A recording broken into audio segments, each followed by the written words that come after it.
What's up, guys? Just bringing you back with another video. I know it's been a little while. Gonna make kind of a big change to this tank, this 125 discus aquarium that I've had set up probably about 18 months now. Let's talk about the upgrade that hopefully will help this tank out a little better moving forward.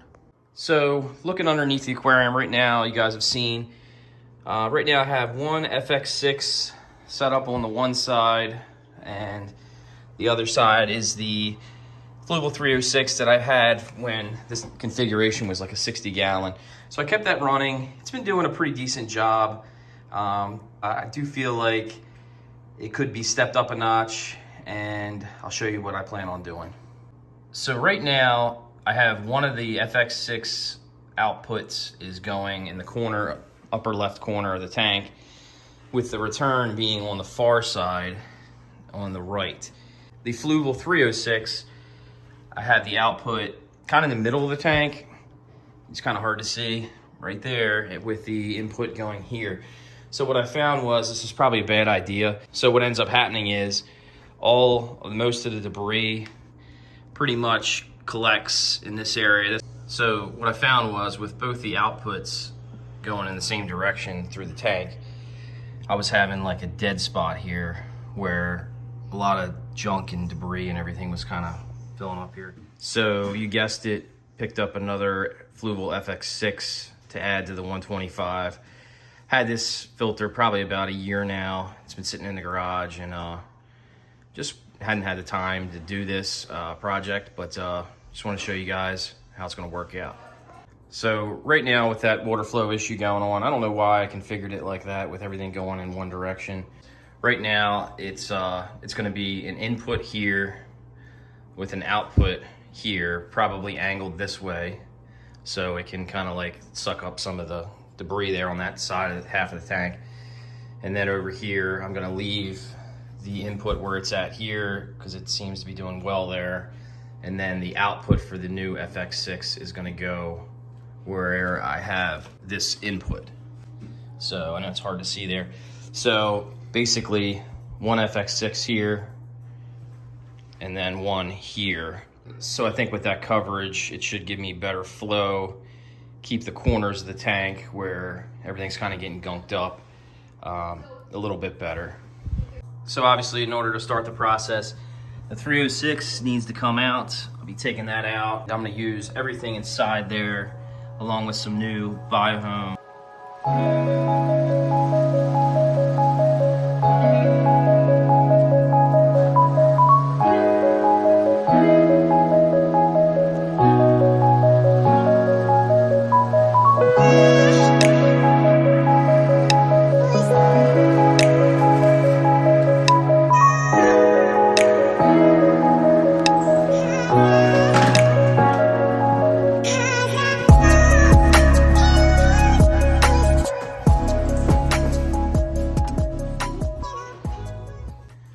Okay, so I got everything laid out and ready to go. I already inspected it and made sure everything was good to go. Sometimes sometimes you can be missing things. I mean, this was from PetSmart, so it was like new in box when I got it.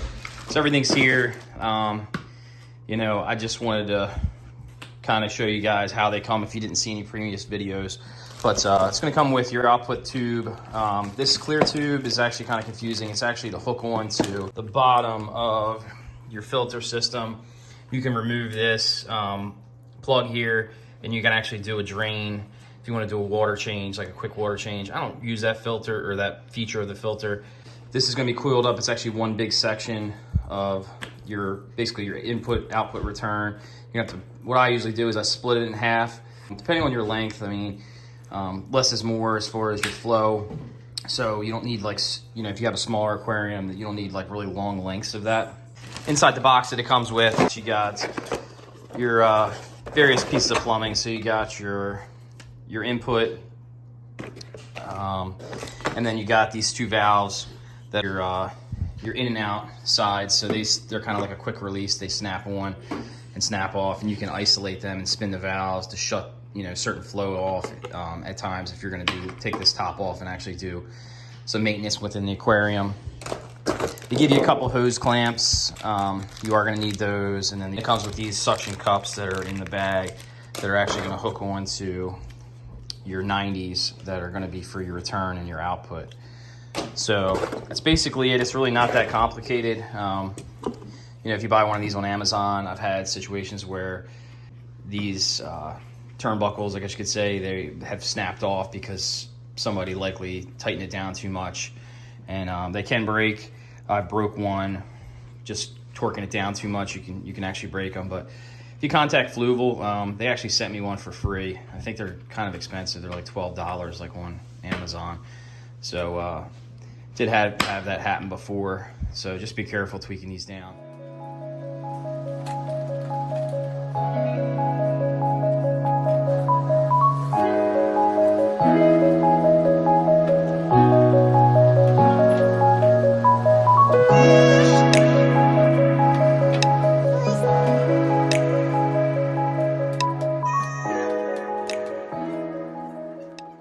When you open this up, this is how it's going to look. Just has a warning label in it, basically, if you have to return it. It's already stocked full of media. It's got some standard stuff in here that we've talked about before. So I'll go through that real quick with you if you've never seen what's inside of one of these. Just not going to go too far into this, but I know you guys seen some previous videos. It's just basically a sponge filter at this point, the way it comes. They give you some ceramic media that is really not enough for a filter of this size. We're not going to use that today. They do give you another bag of that, so I think it's probably about maybe 1 pound there, ceramic media. In the middle section, and then the bottom, they have a finer pad that's in here. So for a filter this size, you're definitely going to want to add some extra media to it. This bag, it's just like a silk like sock. If you had some biological media that you wanted to stick in your tank and let it seed while you waited to set the filter up for a few weeks, you can use that. We're not going to use that today. This is the actual receipt, and I forgot I stuck it in the actual box there at the bottom.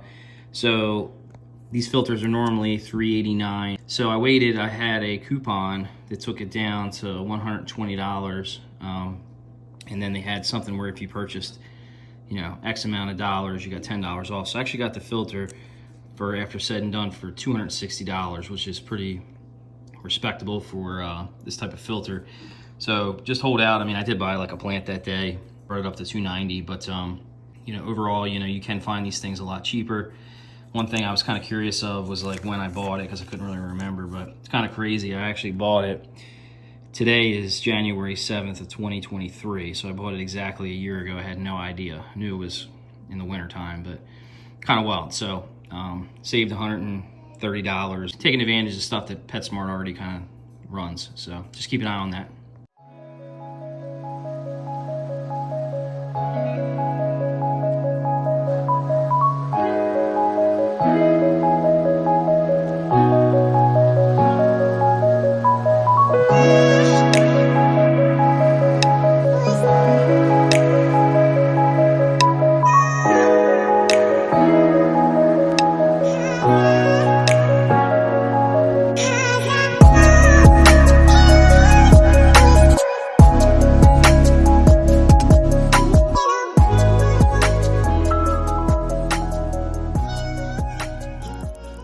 Okay, we're ready to, got everything taken down, and we're going to be switching over all the media inside of this 306 into the new FX6.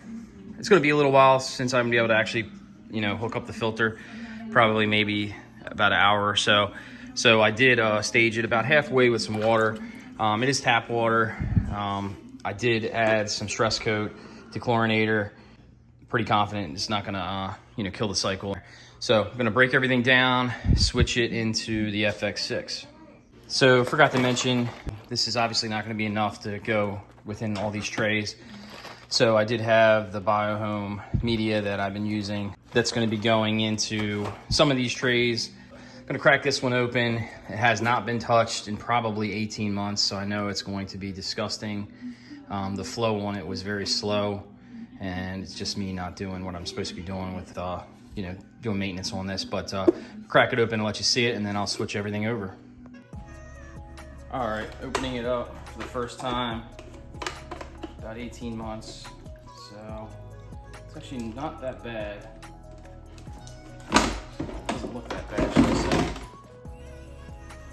Here's our trays. Pretty gross.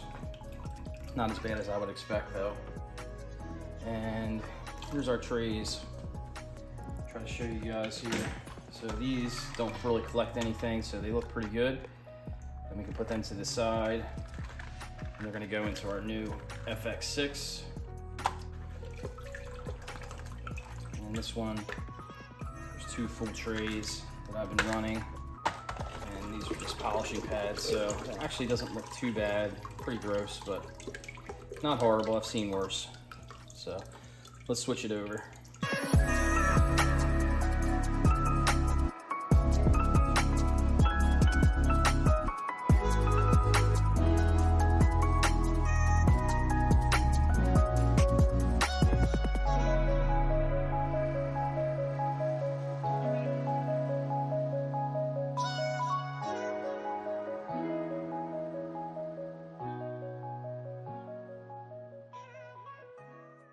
Okay, I have the other FX6 in place. So it looks pretty cool. Got 2 of them now, and gonna get it hooked up.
So it's the next day. I got both filters in place. Look pretty good in there. And this is the new one here. No leaks. Everything turned out really nice. Just fed the discus some beef heart. The tank's a little dusty, but I just want to show like the water flow. Actually, it's kind of like sort of circular, and I kind of like that. Just because I mentioned before, like stuff was getting trapped in the corners of the tank and everything. But so I got one going in this corner and right there with the output, and it's hard to see here, but same thing here. So you can kind of see it like swirling around, which I kind of like that. I'm gonna play with the output a little bit, but so far I like how that's moving around.